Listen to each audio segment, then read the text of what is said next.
가상자산을 함께 스터디해보는 시간, 코인 사이트입니다. 더벨 최명용, 노윤주입니다.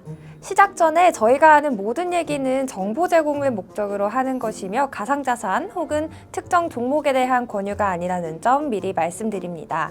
가상자산 시장은 변동성이 매우 큽니다. 투자 결정과 책임은 모두 투자자 본인에게 있으니 신중히 투자에 나서길 바라겠습니다. 노 기자, 우리가 최근 몇 주간 코인 투자를 하다가 네. 청산되는 일이거나 코인 발행사가 코인을 상폐하는 일이거나 이렇게 좀 안 좋은 일을 언급했었는데요. 아무래도 코인 하면 시세 급등락이 좀 연상이 되고 불안한 마음이 크죠. 저도 이런 줄로만 알았는데 최근에 우리가 같이 얘기했던 팍스골드 같은 경우는 굉장히 안정적이고 우량 코인 또 변동성이 적은 코인, 오늘은 이런 얘기를 좀 해봤으면 좋겠습니다. 그러면 오늘은 시가총액 상위권 종목들에 대한 이야기를 조금 나눠보실까요? 좋죠. 코인 세계에서는 아무래도 비트코인이 대장주이기도 하고 가상자산 시장의 시발점이 비트코인이라고 할 수 있을 텐데 비트코인의 시세 흐름 같은 걸 얘기해 봤으면 어떨까 합니다. 동일한 패턴이 이렇게 반복되는 그런 사이클 같은 게 있는가요? 네, 비트코인은 전체 가상자산 시가총액의 60% 이상을 차지하는 대장주입니다. 그래서 비트코인의 가격 상승이 전체 시장의 호황을 이끄는 경우가 대부분입니다. 급등락을 반복하는 시장이니까 우선 주요 패턴 위주로 먼저 살펴보시는 게 좋을 것 같은데요. 반감기를 꼭 주목하셔야 됩니다. 비트코인은 4년에 한 번씩 블록당 채굴 보상을 절반으로 줄이는 반감기 이벤트를 진행합니다. 지금까지는 반감기 1년 후에 가격이 급등하는 패턴을 연출했었거든요. 2012년에 첫 번째 반감기가 있었는데요. 1년 후인 2013년에 가격이 25만 원까지 올랐었고요. 지금은 상상이 안 되는 그런 가격이네요. 네. 그리고 2016년 두 번째 반감기 이후인 2017년에는 우리가 잘 아는 비트코인 붐이 일었습니다.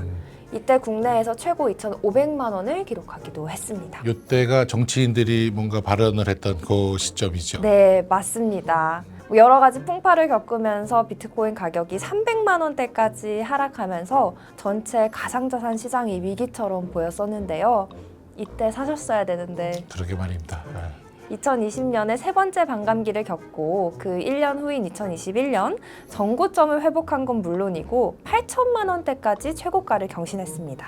그리고 다시 하락 패턴이 이어졌는데요. 가격이 쭉 빠지면서 같은 해 11월 2,100만 원 선까지 비트코인 가격이 밀렸습니다. 이때라도 샀어야 되는 거예요. 맞아요. 그리고 한참 동안 4천만 원대에서 그래프를 그려왔었습니다. 마지막 반감기는 언제였죠? 최근 마지막 반감기는 네 번째인 작년 4월에 이뤄졌습니다. 네 번째 반감기를 겪고 나서 역시 1년 뒤인 올해 초 비트코인 가격이 1억 6천만 원까지 오르면서 다시 한번 신고가를 경신했죠. 물론 이게 다 반감기 때문이라고 할 수는 없습니다. 미국 도널드 트럼프 대통령의 친가상자산 행보 영향을 크게 받아서 반감기 호재인지 트럼프 호재인지 불분명하기는 하지만 큰 폭으로 상승과 하락을 반복한 건 맞습니다. 장기적으로 보면 계속해서 가격이 상승하고 있죠. 2017년 최고점이었던 2,500만 원에 부국장께서 비트코인을 샀어도 중간에 팔지 않고 올해 1월까지 보유했다면 수익률이 540% 정도 되겠네요. 어쨌든 마지막 반감기가 있었고 다음번 반감기가 또 올 예정이니까 그거 패턴을 한번 잘 연구를 해서 비트코인 투자 타이밍을 생각해 보는 것도 좋은 전략이 될 것 같습니다. 네, 비트코인은 채굴이 종료되는 2140년까지 매 4년마다 블록당 채굴 숫자가 0에 수렴할 때까지 계속해서 반감기를 진행합니다. 비트코인은 어쨌건 길게 보면 장기 우상향하는 그래프가 맞는 것 같은데 최근에는 트럼프 관세 정쟁이라든가 거시경제 이슈로 좀 흔들리는 모습을 보였습니다. 최근 2주간 흐름은 어땠습니까? 네, 아무래도 상승 랠리를 보여줬던 연초 대비해서 가격은 꽤 하락한 모습입니다. 이달 1일 1억 2천만 원대에서 거래를 시작했고요. 7일에는 최저 1억 1,166만 원까지 가격이 하락했었습니다. 다시 최근에는 1억 2천만 원대를 회복했고 현재는 보합세를 연출하고 있습니다. 촬영일 기준 비트코인은 1억 2,400만 원 선에서 거래되는 중입니다. 최고가 대비 20% 정도 하락했다고 보여지는데요. 그래도 다른 알트코인에 비하면 비트코인은 그나마 가격 방어를 잘 하고 있다는 평가도 나옵니다. 첫 번째 반감기가 불과 한 10수년 전인데 그때 25만 원 막 이렇게 네. 얘기를 했는데요. 1억 밑으로는 잘 안 떨어지는 그런 모습을 보이는 것 같습니다. 아무래도 이렇게 비트코인 같은 대형주는 그만큼 안전하다고 볼 수 있을 텐데 비트코인을 포함해서 시가총액 상위 이런 것들 얘기해 보면 어떤 게 될까요? 네, 시가총액 2위는 역시 이더리움입니다. 3위는 스테이블 코인은 테더, 4위는 XRP, 우리가 리플이라고 알고 있는 코인입니다. 5위는 BNB입니다. BNB는 바이낸스에서 개발했던 코인이고요. 자체 거래소 기반의 코인을 네. 말하는 거겠군요. 네, 맞습니다. 근데 현재는 탈중앙화가 이루어져서 여러 곳에서 사용이 되고 있습니다. 6위는 솔라나, 7위는 역시 스테이블 코인인 USD 코인, 8위는 도지코인, 9위는 트론, 10위는 카르다노입니다. 시가총액 상위 10위권 종목들 중에서요, 1위부터 4위는 순위가 거의 고정적으로 형성이 돼 있습니다. 5, 6위 싸움은 좀 치열한데요. 바이낸스가 개발한 BNB가 시총 120조 원, 솔라나가 102조 원 정도를 기록하고 있습니다.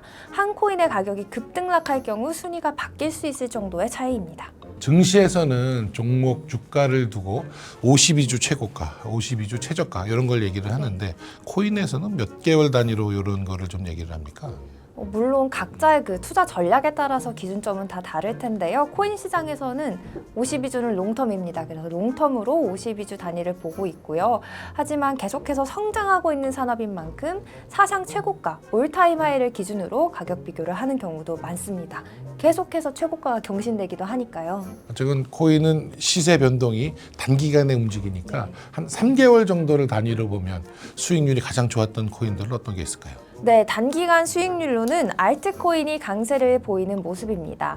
업비트와 빗썸 모두 거래소 홈페이지에서 기간별 코인 상승률 순위를 보여주고 있습니다. 거래소별로 상장 코인 종목이 다르기 때문에 여기서도 일부 차이가 발생하는데요. 제가 촬영 직전에 거래소를 보고 왔는데 오늘은 빗썸과 업비트 모두 아르고의 수익률이 가장 좋았습니다. 아르고 코인의 3개월 수익률이 108%를 넘어갔는데요. 따블이 난 거네요. 3개월 만에. 그렇습니다. 촬영일 기준으로 아르고 가격이 급등락을 반복하면서 이런 결과가 나온 것 같습니다. 또 하나 생각해 볼 것은 변동성이라고 생각을 하는데요. 3개월간 변동성이 가장 적은 그런 코인 이런 것들을 얘기해 볼 수 있지 않을까요? 네, 이런 경우에는 로우볼 인덱스를 참고하시면 좋습니다. 업비트에 들어가 보시면 이를 확인하실 수 있는데요. 업비트에 상장되어 있는 모든 코인 중에서 변동성이 가장 적은 탑5 종목을 엮은 인덱스의 한 달 수익률은 마이너스 2.86%입니다. 그렇게 좋지는 않네요. 네, 3개월로 확장하면 마이너스 32.78%입니다.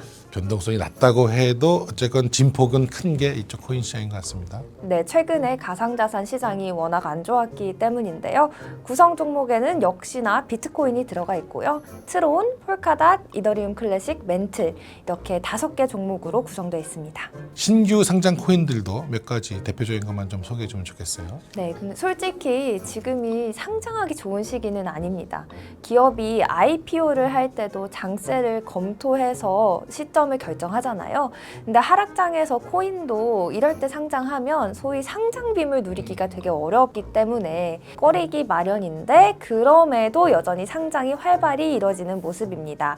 빗썸과 업비트는 16일 같은 날에 원래 커넥트라는 코인을 동시 상장했습니다. 가상자산 지갑과 블록체인 기반 탈중앙화 앱인 D앱을 연결하게 도와주는 오픈소스 프로토콜입니다. 여기서 코인은 네트워크 거버넌스 투표, 스테이킹, 보상, 수수료 등 여러 가지 용도로 활용됩니다. 또 이날 여러 가지 신규 상장이 함께 이뤄졌는데요. 업비트는 마이셜과 딥북이라는 코인을, 빗썸은 커널다오를 상장했습니다. 들어보신 거 있으신가요? 지금 방금 전에 얘기한 커널다오까지는 잘 모르겠고 월렛이라든가 이런 가상자산 지갑이라든가 스테이킹 이런 거 우리 쇼츠에서 소개를 해줬기 때문에 기억이 좀 납니다. 이 중에서 신규 상장된 딥북이라는 코인은 수이 메인넷을 사용하고요. 커널다오는 BNB 체인 메인넷을 사용합니다. 메인넷도 쇼츠에서 한번 소개한 적 있죠. 이더리움 기반이 아닌 차세대 메인넷 아래에서 탄생한 가상자산들을 하나둘 상장하고 있다는 점도 주목해 볼 만합니다. 여전히 공부할 게 많은 게 가상자산 시장인 것 같습니다. 계속 같이 공부해 보면 좋을 것 같습니다. 오늘 얘기 참 좋았습니다. 수고 많았습니다.